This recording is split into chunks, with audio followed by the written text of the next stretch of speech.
$100 a month. That's it. That's what I'm starting with today because I think most investing content starts too big, too broad, and it becomes overwhelming for people. It asks too much and makes you feel like unless you're dropping $1,000 or more into the market every single day or every single month, it's not going to make a difference. And that couldn't be further from the truth. It counts. And by the end of this video, you're going to know exactly why and what to do with that $100 starting this week. If you're new here, I'm Charlie. I make content all about personal finance and investing for women because that's what I am. I hit 7 figures in net worth by the age of 35, and I built a multi-6-figure investment portfolio from zero with no financial advisor, no finance degree, and I'm completely self-taught. And I'm here to show you that you can do it too in a very few simple, easy to follow steps. I hear from a lot of women, and it makes me really sad because they'll say things to me like, I only have $100 to invest. Is it even worth it? And there's something in the way that they say it too, like they're apologizing for it. Like $100 is embarrassing. And I'm here to tell you that it's not. $100 a month is where most people start, including me. When I got my first retirement account, when I got my job over 16 years ago, I knew literally nothing about investing or personal finance or how to grow a portfolio or how real wealth was actually made. It's not something my parents talked about. I don't know if my parents even have investment accounts. So I spent a few months putting absolutely nothing in, and it cost me dearly over the long term. And it's not because I didn't have money then. I could contribute it from my paycheck, but it was because I was waiting until I understood this whole investing thing perfectly. And I also kept telling myself, when I have more money, then I'll put it in, then I'll figure it out. But here's what I know now. The amount matters way less than you think it does. What matters is starting, and $100 a month over time does something that feels almost impossible until you see the actual math. So let's break it down.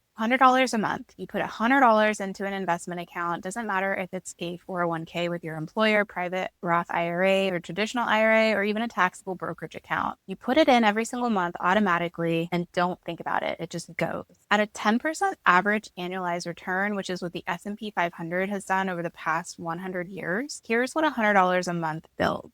Over 10 years, you have about $20,000. And the cool part is, of that $20,000, you actually only contributed about $12,000. The market put in $8,000 on top of that on your behalf. Over 20 years, you have about $76,000. You put in $24,000, the market added the other $52,000. And over 30 years, you have over $200,000. And of that $200,000, you only put in $36,000. The rest, about $166,000, is pure growth. Now, I want to break that down and show you it again. Of over $200,000, you only contributed $36,000, and that's just at $100 a month. That's the power of compounding and time. Now, you might be thinking, okay, Charlie, 30 years is a long time. What if I don't have 30 years to invest? Well, that's fine too. Let's look at some math in a shorter timeline. So let's say today you're 45 and you, again, start with just $100 a month. Over 20 years, when you're 65 and probably ready to retire, with that same 10% average return, you're going to end up with about $76,000. Now, if you put that same $100 a month into a traditional savings account, which at best is probably giving you about 2% return, that same $100 a month over 20 years would only amount to about $29,000. So that gap between $76,000 and $29,000 doesn't come from you putting in more money. The deposits are identical. It's all coming from that return rate, that 2% versus 10%.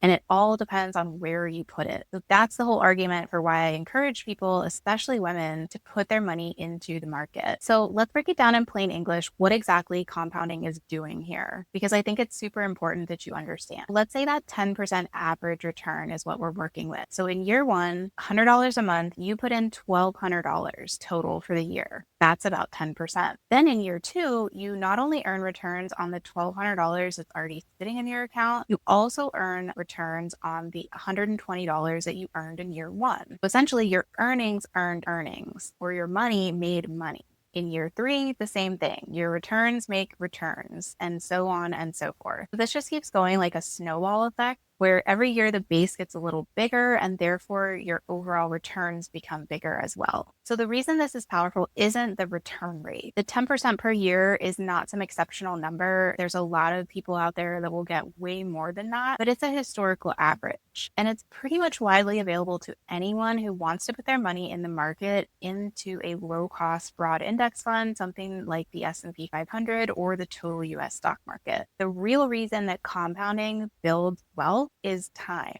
So a dollar invested at 35 does more work than a dollar invested at 45. Not because the market is better when you're 35, it's because your money has more time to compound. And that's the thing that most people don't fully understand until they see the numbers side by side. Let me drive this home with a comparison that I think is the most useful to see this timing in action. We're going to use $200 a month at a 10% average annual return. One person starts at age 35, and by 65, so they get 30 years worth of compounding, that turns into about $678,000. The other person starts at 45, just 10 years later, so they have 20 years worth of compounding. They end up with $152,000. Same monthly deposit, same market, vastly different outcomes. Here's what I want you to pay attention to. Every dollar beats zero. $1 beats zero.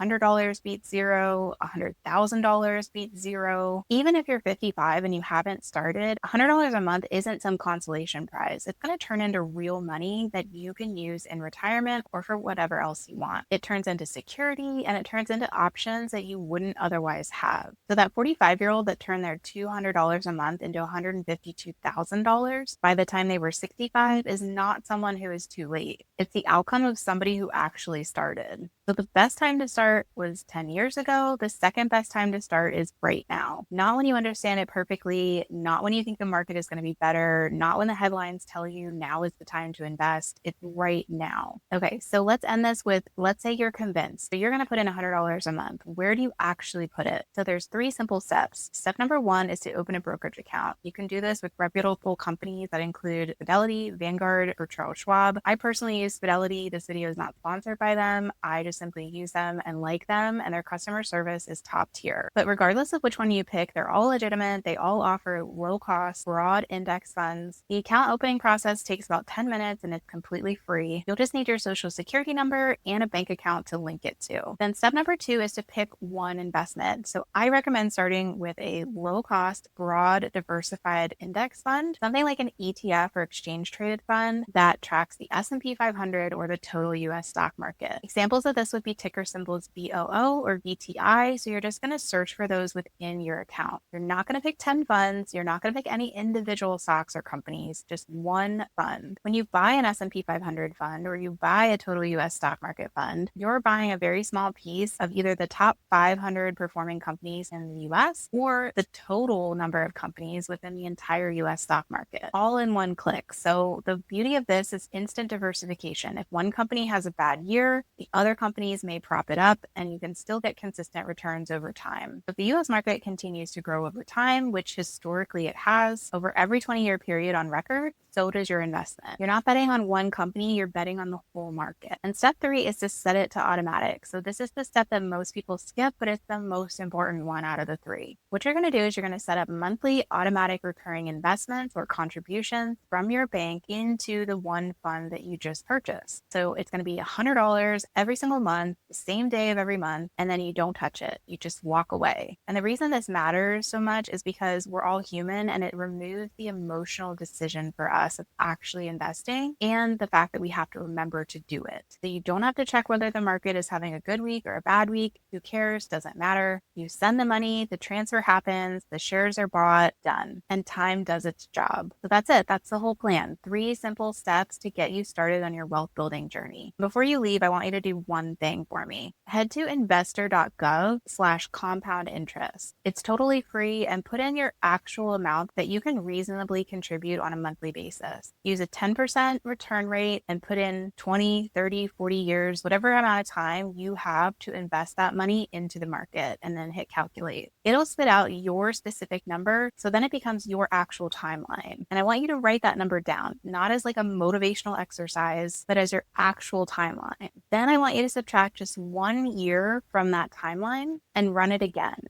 because that difference is the cost of you waiting another 12 months to get started. And if you're watching this thinking, I don't have $100 a month, doesn't matter. Put in $50 a month, $25 a month. Just run the scenarios with whatever you can contribute and see the results in real time. If you want to keep going from here, learning all about account types, tax advantages of a Roth IRA versus a traditional IRA versus a taxable brokerage account, what to do after you actually invest in that first fund. That's what I cover every week here on this channel and also in my free newsletter. The link is in the description. I teach one simple investing concept per week in plain English and give you one simple action step to take that actually moves the needle. Again, the biggest thing to remember, whatever amount you contribute, it doesn't have to be large. It doesn't have to be perfect. There's no such thing. The only thing that matters is that you actually start. And if you want to personally see how I would invest my first $1,000, you can check out the video listed on your screen right now. See you in the next video.